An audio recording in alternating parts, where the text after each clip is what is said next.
বিশ্বকাপে এসেও খেলা শিখছেন বাংলাদেশ দলের অধিনায়ক নাজমুল হোসেন শান্ত, উইকেটরক্ষক ব্যাটার লিটন কুমার দাস। সুপার 8 নিশ্চিত করার লক্ষ্যে নেদারল্যান্ডসের বিপক্ষে মুখোমুখি হয়েছে বাংলাদেশ।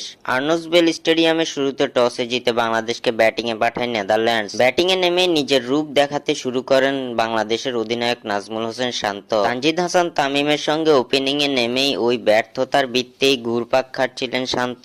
নেদারল্যান্ডসের বিপক্ষে ওপেনিংয়ে শক্ত জুটি গড়ার বদলে উল্টো দলকে বিপদে ফেলে আউট হয়ে যান নাজমুল হোসেন শান্ত। শুধুমাত্র আউটই হননি, শান্ত এক আজব শট খেলে আউট হয়েছেন তিনি। টাইগারদের দলীয় 3 রানের সময় রিভার্স সুইপ খেলতে গিয়ে স্লিপে ক্যাচ তুলে দেন নাজমুল হোসেন শান্ত। 3 বলে 1 রান করে সাজঘরে ফিরেন শান্ত। গুরু যেখানে আউট হয়ে গেছেন 1 রানে, সেখানে শিষ্য কি করে স্ট্রাইকে থাকবেন। শান্তর পরে লিটনও ফিরেন ওই 1 রান করেই। দলীয় 23 রানের মাথায় স্কোয়ার লেগে ক্যাচ তুলে দেন লিটন দাস। দলকে বিপদে ফেলে সাজঘরে ফেরার জন্য